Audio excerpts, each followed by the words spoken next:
You can only begin to imagine the cost in lost innovation. It's hard to innovate, to be creative, to take risks when you're just not even engaged. And it's not that we have a lack of desire to be challenged or a lack of desire to do things that are hard and to get better and to collaborate. We're just putting it into another sphere, the sphere that is challenging us and connecting us, right? 7 billion hours a week we're spending as a planet fueling our desire to be engaged into games. So this is what I call the engagement economy. The engagement economy is really simple. There is a pent-up desire to strive to do extraordinary things and to unlock our willpower, our determination, our creativity. And we can harness this desire, this engagement surplus, to do extraordinary things. So let me give you just an example of how the engagement economy might work. You may be familiar with Clay Shirky's research with some IBM researchers calculating that to build all of Wikipedia, all of the code and every single article that was ever written, every line that was ever edited, that it took 100 million hours of collective human effort. Okay, in engagement economy terms, that's 3 weeks of Angry Birds play. That is 7 days of Call of Duty gameplay. So if we can start to get some of that engagement back to the workplace, get some of that engagement to solving real world problems, this is the scale of what we can accomplish in literally just days. Now, it probably sounds a little bit of a reach, a little bit of a stretch, because obviously slinging virtual birds through the air or shooting at a virtual enemy, it doesn't sound like it would add up to a lot. Right? In order for this participation to add up to a lot, you need 2 things, just like Wikipedia. You need mass participation, and you need some real skill or ability that when you combine a lot of people using that skill or ability, it creates something important. So, in Wikipedia, mass participation, right? You need people of all ages, of all cultures, all expertise, so that everybody can add something. And the skill or ability required is just the ability to connect to the internet and to know one thing about one thing. If you know one thing about one thing, you can help make Wikipedia. So what we're looking for in the engagement economy is, first of all, mass participation, broad demographics, and some skill or ability. Now, the mass participation part is easy. Right now, we know that 99% of boys under 18 and 94% of girls under 18 are playing games regularly. 13 hours a week for the boys, 8 hours a week for the girls. This is great. We used to have a gender gap. Girls were not as engaged with digital gaming. That gap is going away. So we have an extremely broad participation base. In fact, 92% of 2-year-olds are already playing games, mostly on their parents' mobile phones or their tablets. I like this picture. I don't know if you can see. I'm standing right in front of it. The drool coming down off of the baby's mouth. I think this perfectly sums up our generation's feeling about games. So when you look at these demographics, it reminds me of what cultural critic Rob Mahey once said, and I've just seized on this, and this has been my rallying cry ever since. It's inevitable. Soon we will all be gamers. So we have the mass participation, but what about the skills and abilities? This is the most important slide I'm going to show you all morning. So if you want to take your cell phones out and take a picture, I'm going to stay up here for just a minute, and I want you to capture this, because this is the practical takeaway part of my talk. This is the most important research that I'm going to show you. I'll go stand on the other side in a second too.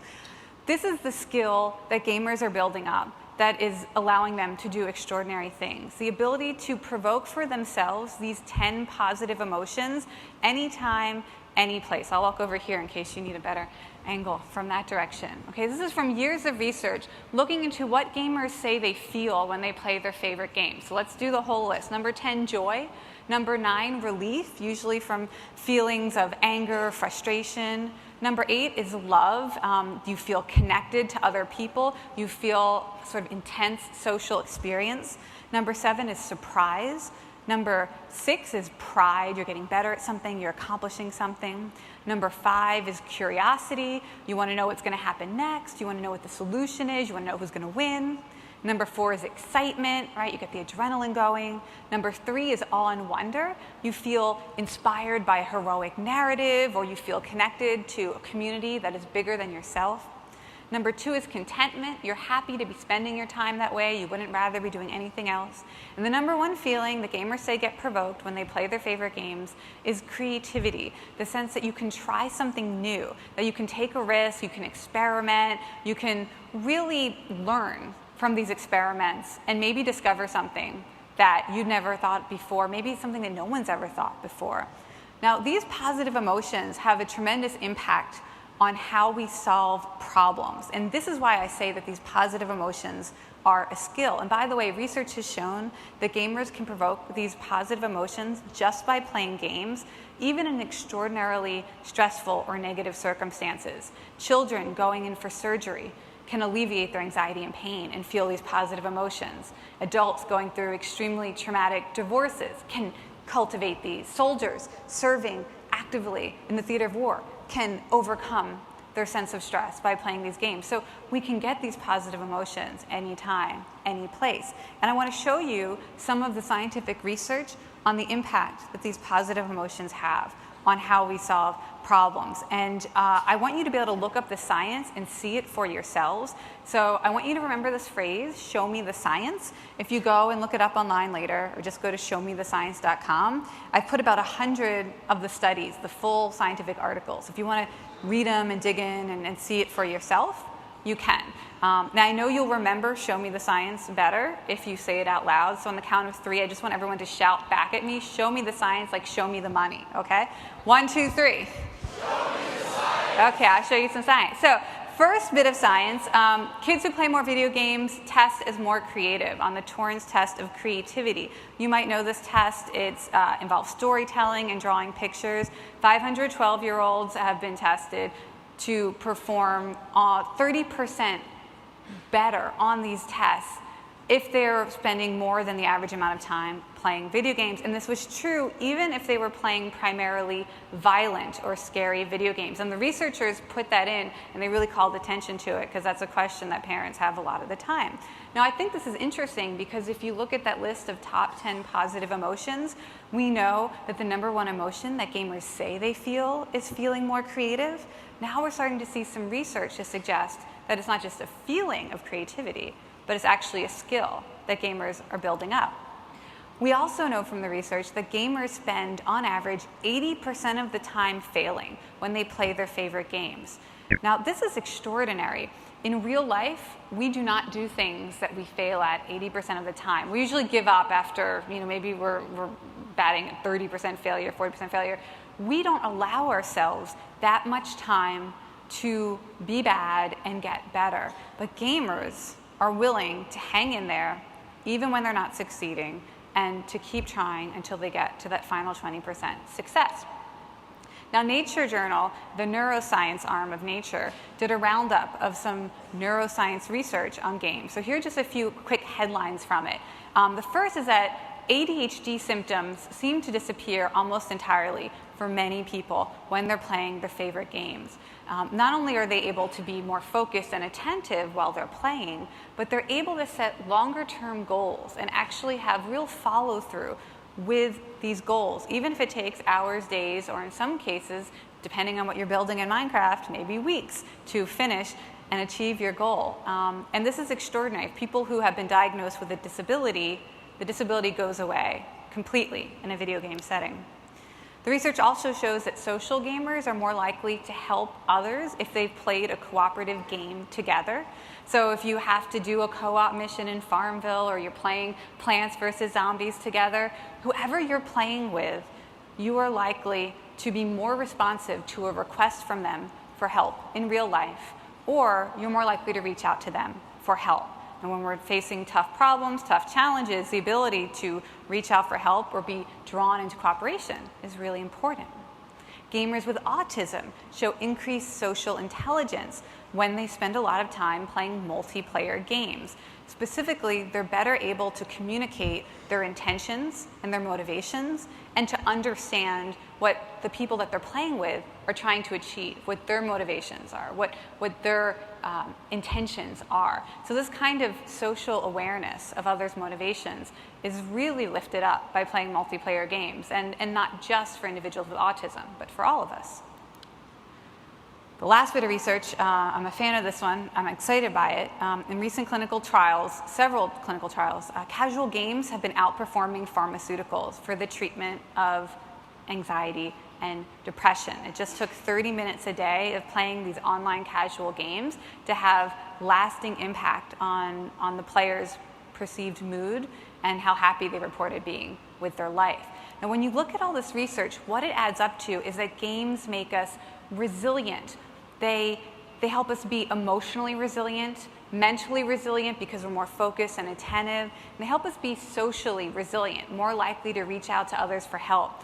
When we're resilient, we will try harder, we will hang in there longer, and we will keep going until we reach that solution, that innovative solution, because we're more creative and we're allowing ourselves to fail and to learn. Now, I could talk about the science all day long, but sometimes pictures are just better at conveying. So I thought I would show you some portraits of gamer resilience. So this is a portrait series that you might be familiar with by Phil Toledano. He took pictures of gamers while they were playing. And let's just appreciate for a moment the extraordinary resilience that gamers show when they're playing their favorite games, right?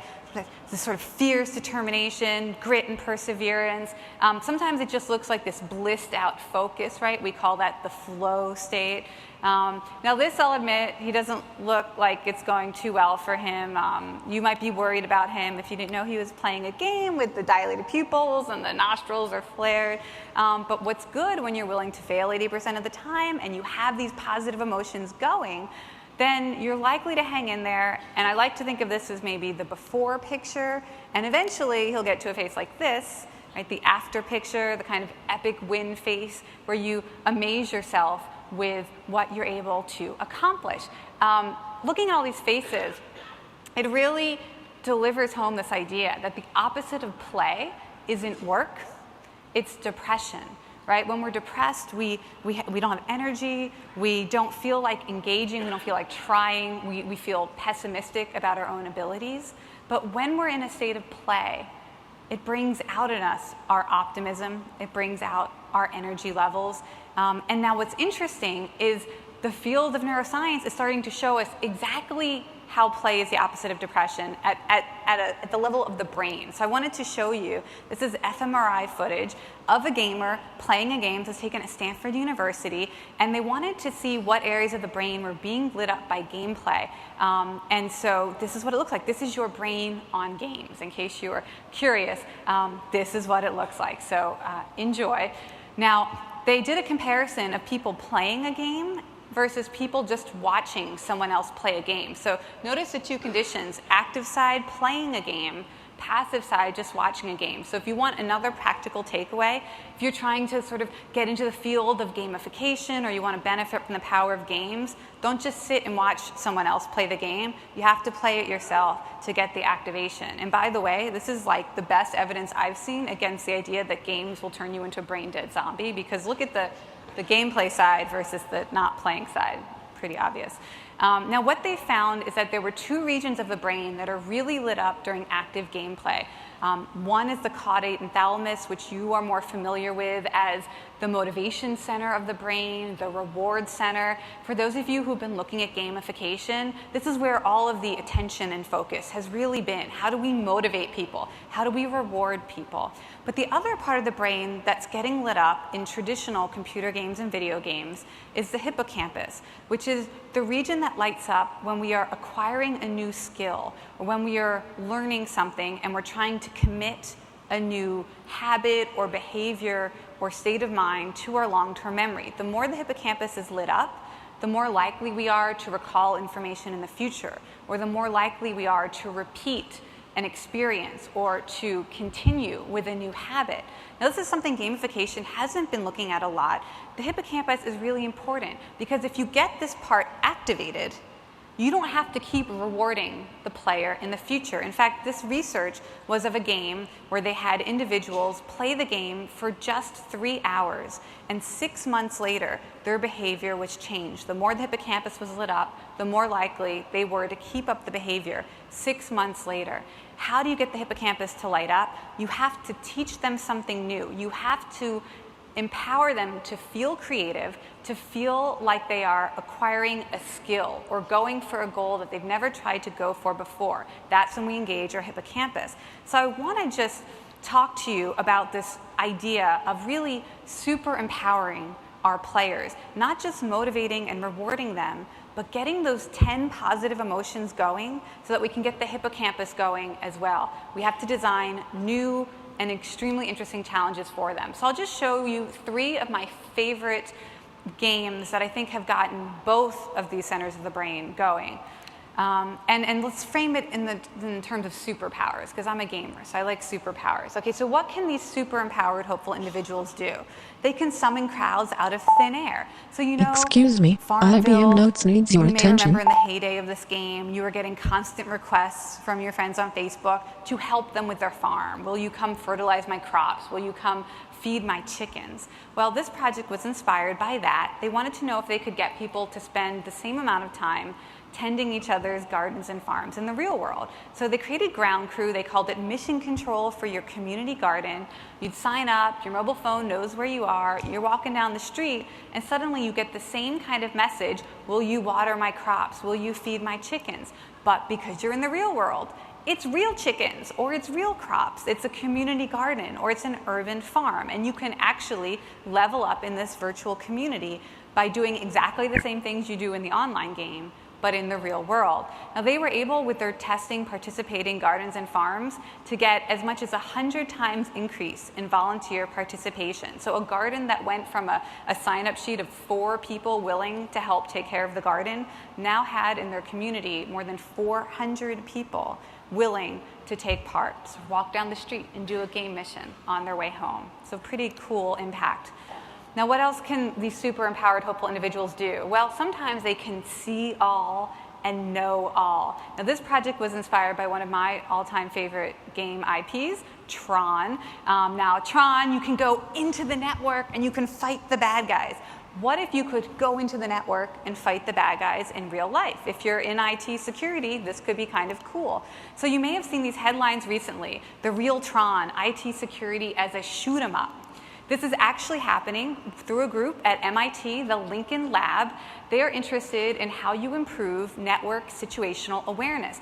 How can you keep track of everything going on in a network, see a problem, see an attack really early on, have multiple people collaborate to look at it? So they've built this system using Unity game engine where they overlay all of the machine data. They've got 5,000 machines in the network that they're looking at on top of a physical map of the network, and then when there's an attack or intrusion or some anomaly, the machine in this 3D world will blow up or will set on fire. So it's real visual cues. They've estimated that they were able to improve the IT professionals' ability to keep track of more data, to respond more quickly in real time by a factor of almost 400%.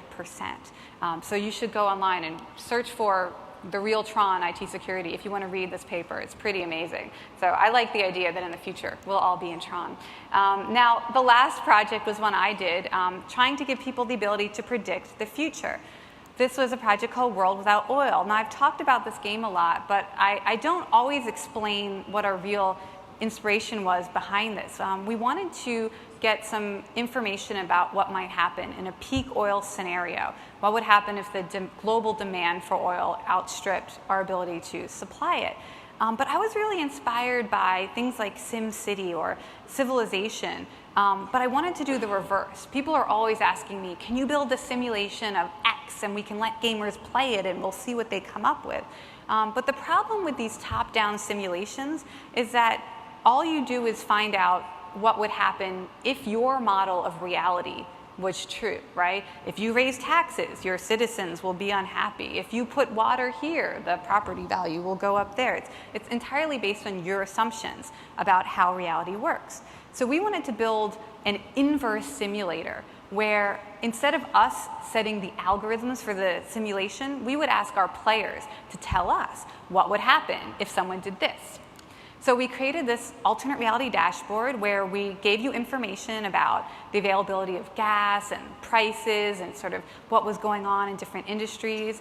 You signed up and you told us how you would respond to something like no food is able to be brought into your region from more than 50 miles away, or 30% of your company employees can't get to work because they can't fuel their vehicles, so you have 30% working from home now. And we just asked people to use social media to tell us what they would do. They were blogging, they were making videos, they were doing man-on-the-street interviews with photos, they were doing podcasts, they were doing manga art, they were doing real-world meetups, they were doing sort of viral meme stuff.